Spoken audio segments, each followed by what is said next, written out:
Hello दोस्तों, मेरा नाम अंकिता है। मैं 21 साल की हूँ। आज मैं आपको अपने ऊपर बीती हुई एक कहानी बताती हूँ। मेरे घर में 5 लोग हैं। मैं, पापा, मम्मी, भाई और मेरे चाचू। मेरे चाचू के बहुत से दोस्त थे जो हमारे घर भी आते थे। पर उनमें से एक दोस्त ऐसा था जो हर हफ्ते हमारे घर जरूर आता था, जिसका नाम सोनू था। सोनू वैसे तो एक कंपनी में काम करता था, पर खाली टाइम में वो मेरे चाचू के साथ ही रहता था। वो कभी भी हमारे घर में आ जा सकता था, उसे कोई रोक टोक नहीं थी। पर सोनू की नज़र शुरू से ही मुझ पर थी, क्योंकि मैं बहुत खूबसूरत थी। दोस्तों, मेरा फिगर 36-24-36 है। भरा हुआ बदन, मोटे गोल मम्मे और पिछवाड़ा देखकर तो लड़के घायल ही हो जाते थे।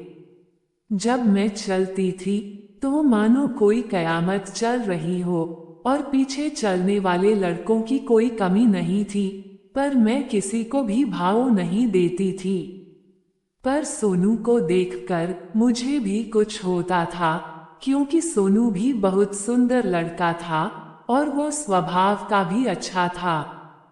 फिर एक दिन हमारे एक रिश्तेदार के यहाँ शादी थी, तो मेरे सारे घर वाले वहाँ जाने को तैयार हो गए। पर मेरे पेपर थे, तो इसलिए मैं नहीं जा सकी। तो मेरे घर वालों ने सोनू को बुलाया और कहा कि हम लोग सब शादी में जा रहे हैं।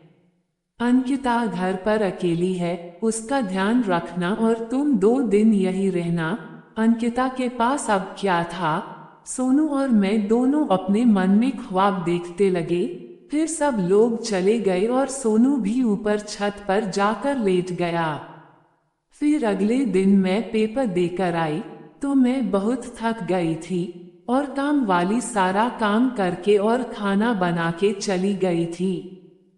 फिर मैंने सोनू से कहा मैं नहाने जा रही हूँ, फिर आके हम दोनों खाना खाएंगे। सोनू ने कहा ठीक है, तुम नहा लो। फिर मैं नहाने चली गई और हमारे बाथरूम की कुंडी खराब थी, इसलिए दरवाजा लॉक नहीं कर पाई। फिर नहाते हुए मुझे एहसास हुआ जैसे कि मुझे कोई देख रहा है। मैंने देखा तो वहाँ कोई नहीं था। फिर मैं नहाने में मस्त हो गई और फिर कोई मुझे देख रहा था। मुझे ऐसा महसूस हुआ। फिर मैंने बाथरूम के शीशे में देखा कि कौन है, तो वो कोई और नहीं बल्कि सोनू ही था। वो मुझे पूरी तरह बिना कपड़े के देखकर मदहोश हो रहा था।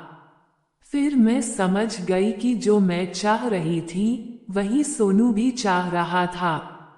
अब मैं नहा के आई और हमने खाना खाया और अपने कमरे में चले गए। फिर रात को हम दोनों अपने अपने कमरे में सो रहे थे कि इतने में लाइट चली गई और बहुत देर तक नहीं आई। तो गर्मी के कारण मैं सोनू के पास आई और बोली चलिए छत पर चल कर सोते हैं। सोनू बोला ठीक है, मुझे भी गर्मी लग रही है, चलो। फिर हम छत पर सोने चले गए। अब कुछ देर बाद सोनू मेरी तरफ पलट कर आ गया और उसने नींद का बहाना करके अपना हाथ मेरे मम्मे पर रख दिया, जिससे मैं तुरंत उठ गई और एक नई कहानी का इंतजार करने लगी कि अब क्या होने वाला है। सोनू सोया नहीं था, पर वो समझ रहा था कि मैं सो चुकी हूँ। पर ऐसा नहीं था, मैं तो जग रही थी। अब सोनू से नहीं रहा गया, तो वो मेरे मम्मे धीरे धीरे दबाने लगा। अब तो मेरी भी हालत खराब होने लगी थी।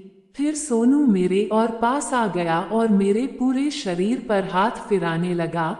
उसका हाथ कभी नीचे जाता तो कभी बहुत तेजी से ऊपर आ जाता, और उसका पोपट पूरी तरह से तैयार हो चुका था। अब मुझसे भी नहीं रहा जा रहा था, तो मैंने भी सोनू की छाती पर हाथ रखा और उसने मेरा हाथ पकड़कर किसी और जगह पहुंचा दिया।